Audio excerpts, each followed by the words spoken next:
What's up, guys? I had a lot of people the last year ask me to do this subwoofer, and I finally got around to it. So today we're checking out the Soundstream X5 12 subwoofer. So this is Soundstream's basically biggest, craziest subwoofer that they currently make, and it's probably one of, if not the biggest, they've ever made. So this thing weighs in at, I think, 65 pounds. I'll put the weight up on the screen now. So it is a monster. Now this sub actually has a 4-inch voice coil. A lot of subs, even the other crazy subs like in the $600, $700, $800 price range, have 3-inch coils. This has a 4-inch voice coil, 360 ounce magnet, and this is the 12-inch version. So this is a monster, and this is the dual 1 ohm. So you'd wire this at, if you had one of them, you'd wire it at 2 or wire it to half ohm. And I'll show you guys the spec sheet. I'll put it up now from the website. But super high roll surround, pretty soft material, pretty hard dust cap with a coated paper cone, double stitched.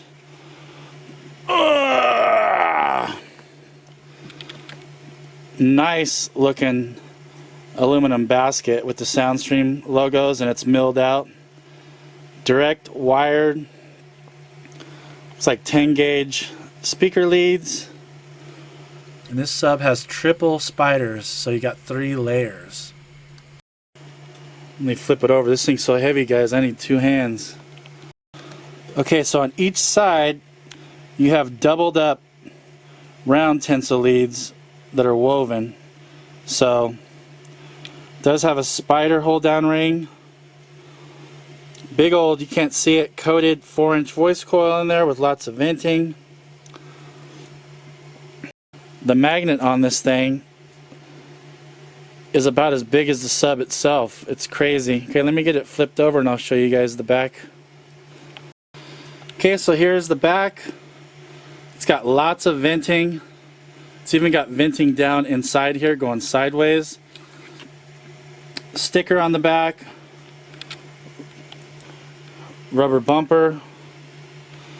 Pretty crazy sub. I've been actually curious about this and I wasn't going to do it, but look at that. Doesn't that look almost funny? The magnet is like as big as the speaker. That's crazy. But this thing's a super tank, man. And 3,500 watts RMS. So you definitely need some power with this. 7,500 watts max. So we'll see how it does. We're going to run this on a Smart 3 because it's a smart amp. It's going to give it a solid 3K no matter what the impedance rise is. So that should be a pretty good match for this sub. But let's go ahead and get it hooked up and we'll check it out. I'm really curious how this thing's going to sound. Alright guys, so initially I had tried this for a minute in a 2.5 cubic foot box and it did not sound that great at all. I think the woofer was being choked. So this is in a 4 cubic foot box right now. It's doing a lot better with the Taramps Smart 3. So let's check it out.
some sweeps. Start out at 20 hertz.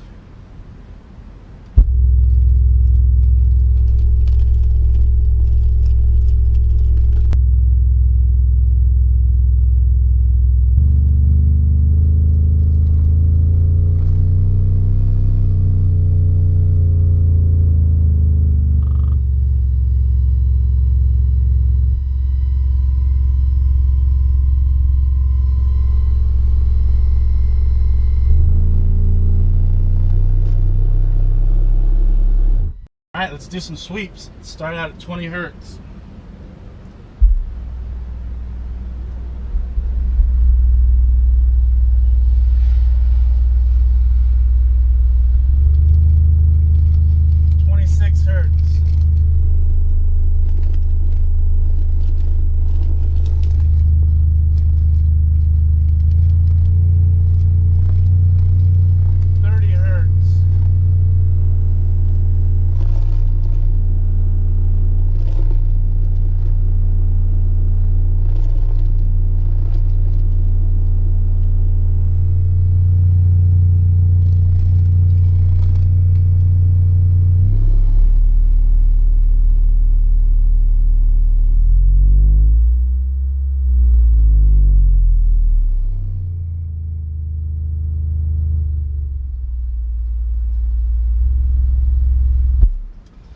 Dang, that thing's moving some air. It was throwing that rag out of the back of the truck.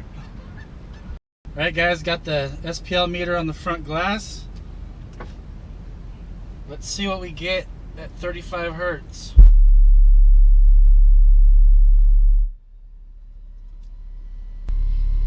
Alright, so 137.72 at 35.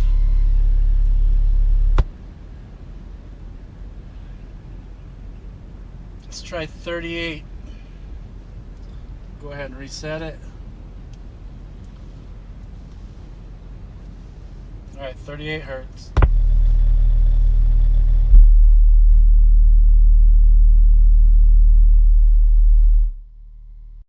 Alright, let's try 40 hertz.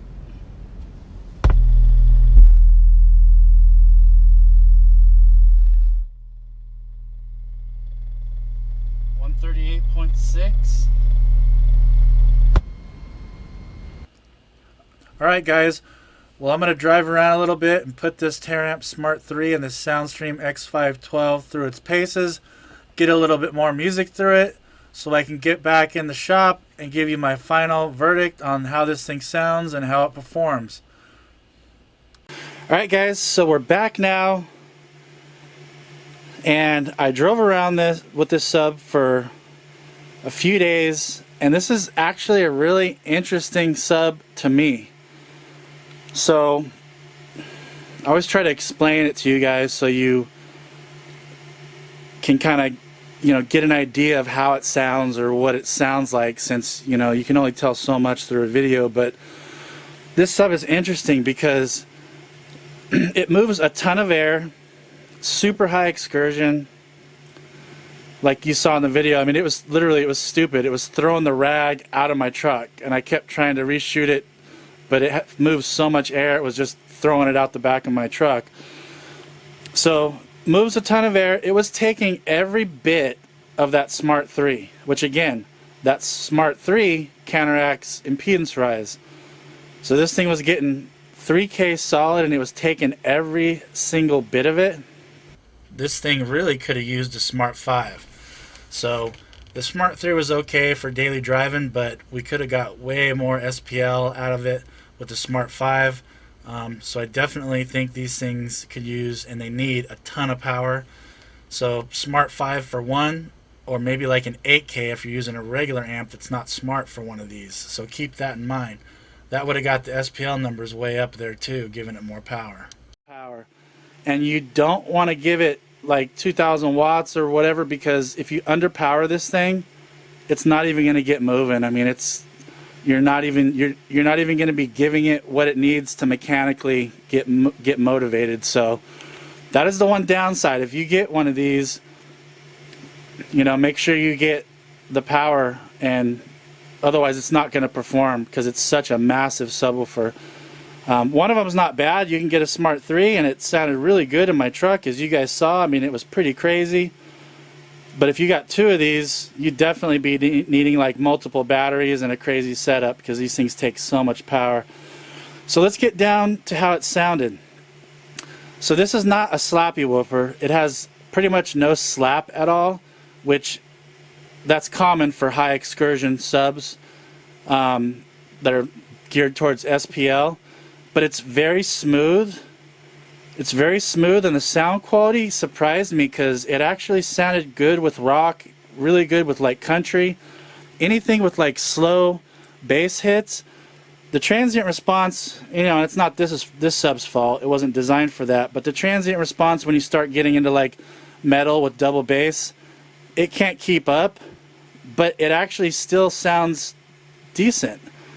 It doesn't sound terrible like some SPL subs when you try to play metal. So is the transient response super accurate? No, but it's still actually pleasing to the ears, and it sounds pretty good with that, you know, metal music and double bass. And I will tell you, this sub hit the frequency width very good. It wasn't lacking anywhere.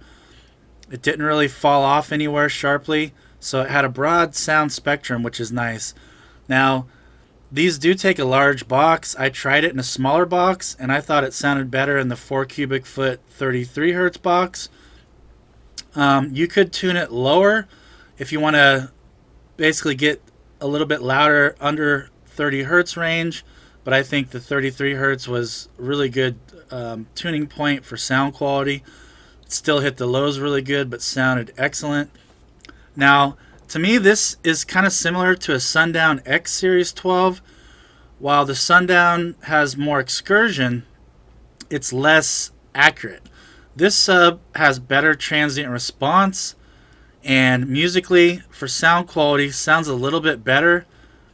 I have the X Series and I really enjoy it. I love how, just like the X Series, this sub you can play at full tilt and it flexes like crazy, and you get no mechanical noise, no harshness. It's just smooth, buttery bass. So that is the good thing about this type of subwoofer. You know, sure, it's not slappy, but there's a pro. When you're playing stuff that flexes a lot, you get no kind of harshness, no mechanical noise. It's just buttery smooth at full tilt. So really enjoy this subwoofer. Like I said, I did try this in a 3 cubic foot box. I feel like it didn't like it. As soon as I put it in a bigger box, it really woke it up.